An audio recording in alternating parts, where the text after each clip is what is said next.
రెండు తెలుగు రాష్ట్రాల్లో సంచలనం సృష్టించినటువంటి ఫోన్ ట్యాపింగ్ కేసు రోజుకో మలుపు తిరుగుతూ ఉంది. ఫోన్ ట్యాపింగ్ కేసులో డిఎస్పీ అయినటువంటి ప్రణీత్ రావు పోలీసులకు అడ్డంగా దొరికిపోయారు.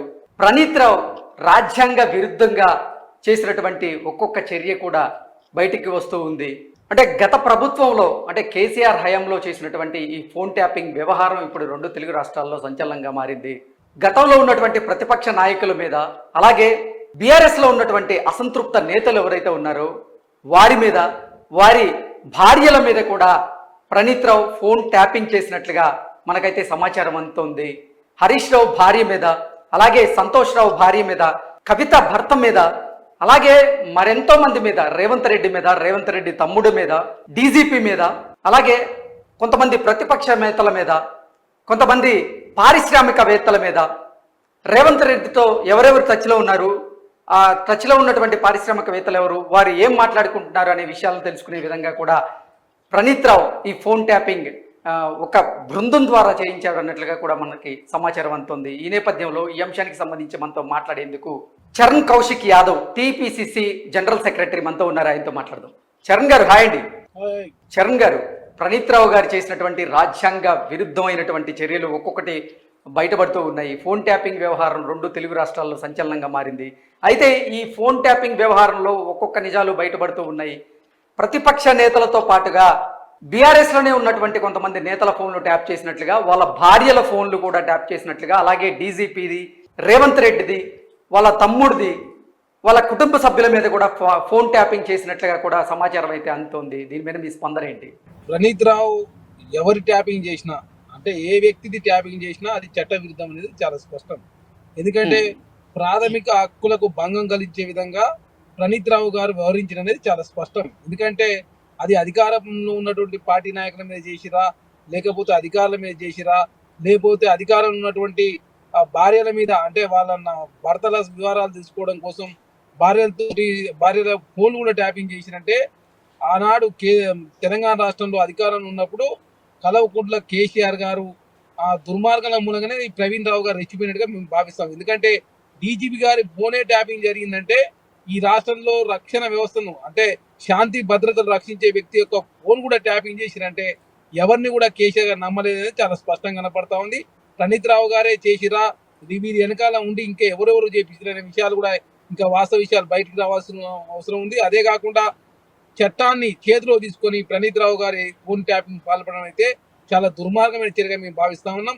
అది ప్రతిపక్ష నాయకుల మీద చేసినా, అధికార పక్ష నాయకుల మీద చేసినా, లేకపోతే అధికారుల మీద చేసినా కూడా దాన్ని చట్టవిరుద్ధంగా భావించాల్సిన అవసరం ఉంది. ఎందుకంటే ప్రతి ఒక్క వ్యక్తికి వ్యక్తిగత గోప్యత అవసరం అని చెప్పేసి మనకు రాజ్యాంగంలో మనకు హక్కులు కల్పించినప్పుడు ఆ హక్కులను కాలదోకి దానిలో భాగంగా ఆనాడు కేసీఆర్ గారు వ్యవహరించినది చాలా స్పష్టంగా కనపడతా ఉంది. కాబట్టి ప్రణీత్ రావు గారు వెనుక ఎవరు అనేది విషయాలు ఇంకా పూర్తి వివరాలు వస్తే ఇంకా బాగుంటుందని చెప్పేసి మేము భావిస్తాం. చరణ్ కౌశిక్ యాదవ్ గారు, కొంతమంది జర్నలిస్టులతో పాటుగా కొంతమంది బడా పారిశ్రామికవేత్తల ఫోన్లు ట్యాప్ చేశారు. అలాగే జర్నలిస్టులతో పాటుగా ఎంతోమంది అధికారుల ఫోన్లు కూడా ట్యాప్ చేసినట్లుగా తెలుస్తూ ఉంది. ఏంటి ఈ చర్యను అసలు ఎలా చూడొచ్చు?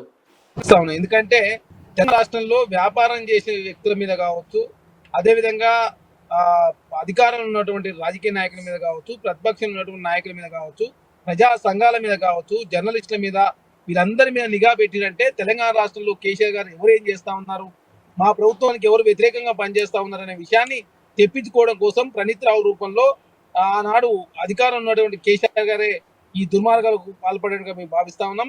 ఏది ఏమైనప్పటికీ కూడా మేము కాంగ్రెస్ పార్టీగా తెలంగాణ రాష్ట్రం మాది ప్రజాప్రభుత్వం ఉంది. ప్రజాప్రభుత్వం మేము తీవ్రంగా ఖండిస్తాం. ఎందుకంటే ప్రజాస్వామ్యంలో ప్రజల హక్కులను కాపాడాల్సిన ఒక వ్యక్తి ఇట్లాంటి దుర్మార్గాలకు పాల్పడాడంటే, ఆనాడు 10 సంవత్సరాల కాలంలో తెలంగాణ రాష్ట్రంలో ఏ విధంగా అధికారాన్ని అడ్డం పెట్టుకొని కల్వకుంట్ల కుటుంబం పెట్టేగిపోయిందనేది చాలా స్పష్టంగా కనపడతా ఉంది. ఏదేమైనా కూడా న్యాయ విచారణ జరగాల్సిన అవసరం ఉంది. ప్రణీత్ రావు వెనుక ఎవరున్నారనే విషయాలు, ఎవరున్నారనే వాస్తవ విషయాలు బయటకు వచ్చినప్పుడు మాత్రమే ప్రజలకు వాస్తవ విషయాలు తెలిస్తే, ప్రజలకు వాస్తవ విషయాలు తెలిసినప్పుడు గతంలో 10 సంవత్సరాల కాలం పాటు తెలంగాణ రాష్ట్రం ఎంత నిర్బంధాలు కొనసాగిందనే విషయం దేశ ప్రజలకు, రాష్ట్ర ప్రజలకు తెలియాల్సిన అవసరం ఉంది. కాబట్టి కేసీఆర్ గారు తీసుకున్నటువంటి ఈ అసమర్థ నిర్ణయాల మూలంగా తెలంగాణ రాష్ట్రంలో రాజకీయాలను కలుషితం చేస్తూ, అదేవిధంగా మూడోసారి అధికారం రావడం కోసం ఇట్లాంటి దుర్మార్గాలకు పాల్పడడం మేము భావిస్తాం.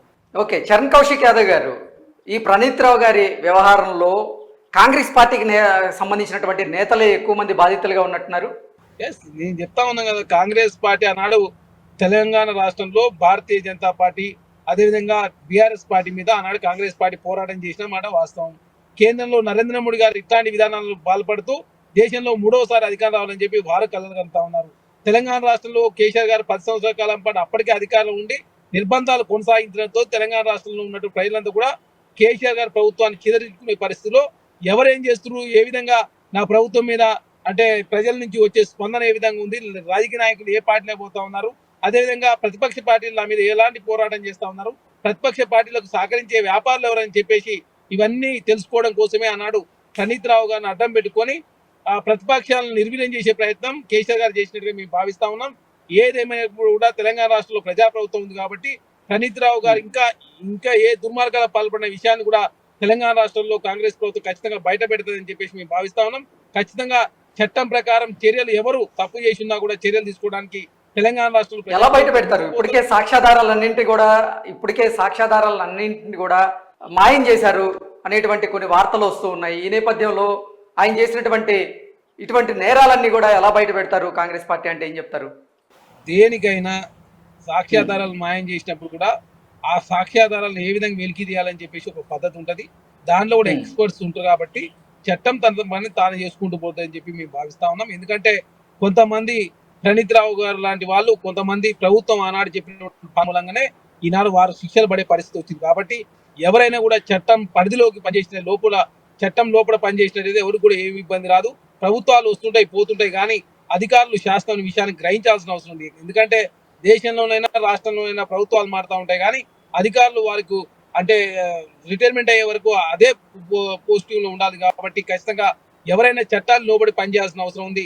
రాజకీయ ప్రలోభాలకు లోబడి ఆనాడు ఉన్నటువంటి రాజకీయ నాయకులు ఏది చెప్తే అది చేసినట్లయితే ఇట్లనే ప్రణీత్ రావు లాగా అందరు ఇబ్బంది పడాల్సిన పరిస్థితి వస్తుంది. కాబట్టి ఖచ్చితంగా తెలంగాణ రాష్ట్రంలో ప్రభుత్వంగా ఖచ్చితంగా ప్రణీత్ రావు వెనుక ఎవరు అనే విషయాన్ని తొందరలోనే బయట పెడతారని చెప్పేసి మేము భావిస్తా ఉన్నాం. ఖచ్చితంగా చరణ్ కౌశిక్ యాదవ్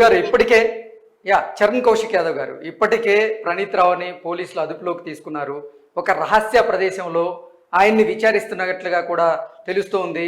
అయితే విచారణలో భాగంగా ఆయన కూడా అప్రూవర్గా మారినట్లుగా కూడా తెలుస్తోంది. కొంతమంది పెద్దవాళ్ళ పేర్లు కూడా బయట పెట్టినట్టుగా తెలుస్తోంది. ఏంటి ఈ కేసులో గనక ప్రణీత్ రావు అప్రూవర్గా మారితే ఎవరి మెడకి ఈ ఉచ్చు బిగించుకునే అవకాశం ఉందంటే ఏం చెప్తారు? అంటే వాస్తవంగా ఇదనే చాలా పెద్ద క్రిమినల్ చర్య. ఎందుకంటే ఇట్లాంటి వ్యవహారాన్ని ఎవరు కూడా భారతదేశంలో కావచ్చు తెలంగాణ రాష్ట్రంలో కావచ్చు ఎవరు కూడా ఇట్లాంటి చర్యలు ఎవరు కూడా ఎంకరేజ్ చేసే పరిస్థితిలో తెలంగాణ రాష్ట్రంలో కాంగ్రెస్ ప్రభుత్వం ఉండదు. గత ప్రభుత్వాలు కూడా ఇట్లా చేయాల్సిన పరిస్థితిలో ఉండేది కాదు. ఎందుకంటే ప్రతి వ్యక్తికి స్వేచ్ఛ ఉంటది. ఇది రాజ్యాంగం కల్పించినటువంటి హక్కు. అట్లాంటి హక్కులు తీవ్రవాదులు ఏదైతే చేస్తారో అంటే తీవ్రవాదులు ఈ దేశ రక్షణ అంతర్గత భద్రతకు వాడినప్పుడు ఇట్లాంటి ట్యాపింగ్ పాల్పడతారు. కానీ తెలంగాణ రాష్ట్రంలో ఒక ప్రభుత్వంగా తెలంగాణ రాష్ట్రంలో 10 సంవత్సరాల కాలం పాటు పోరాటాలు జరిగితే తెలంగాణ రాష్ట్రం కాంగ్రెస్ ప్రభుత్వం ఇచ్చింది. అట్లాంటి తెలంగాణ రాష్ట్రంలో నిర్బంధాలు విధించి ఒక్కొక్కరు ఫోన్ ట్యాపింగ్ చేసినంటే ఆనాడు కేసీఆర్ గారు ఎంత మూడోసారి అధికారం రావాలన్న ఆకాంక్షతో చేసినట్టు మేము భావిస్తా ఉన్నాం. ఖచ్చితంగా ప్రణీత్ రావు గారి ద్వారా వాస్తవ విషయాలు బయటకు వస్తాయని చెప్పి మేము భావిస్తా ఉన్నాం.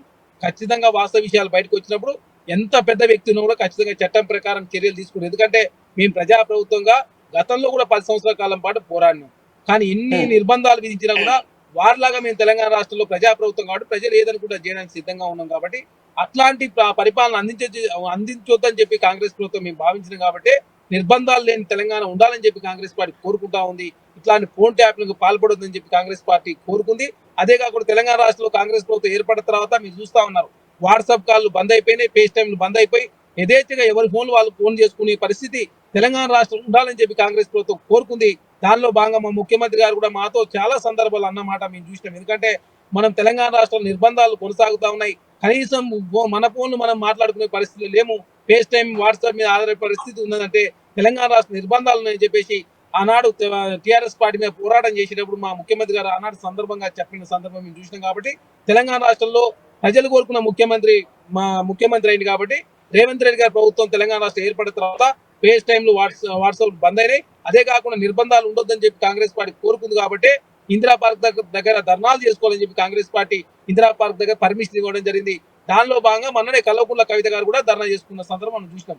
కాబట్టి తెలంగాణ Okay. రాష్ట్రంలో గత ప్రభుత్వం చేసినటువంటి తప్పులన్నీ కూడా తీసే దానిలో కాంగ్రెస్ ప్రభుత్వం వెనకపోదు. ఎందుకంటే చట్టం తన పని తాను చేస్తున్న దానిలో కాంగ్రెస్ పార్టీ కాంగ్రెస్ ప్రభుత్వం ముందుంటది. ఎందుకంటే చట్టానికి ఫ్రీడమ్ ఇచ్చిందే కాంగ్రెస్ పార్టీ, చట్టం ఉండాలని చెప్పి కోరుకునేదే కాంగ్రెస్ పార్టీ. కాబట్టి తెలంగాణ రాష్ట్రంలో కాంగ్రెస్ ప్రభుత్వం ఖచ్చితంగా ఈ ప్రణీత్ రావు వెనుక ఎవరున్నా కూడా వారి మీద చర్యలు తీసుకునే దానిలో ఎట్టి పరిస్థితుల్లో కాంగ్రెస్ ప్రభుత్వం వెనుకపోదు. ఓకే ఓకే కౌశిక్ గారు, థ్యాంక్ యూ సో మచ్ అండి. Thank you.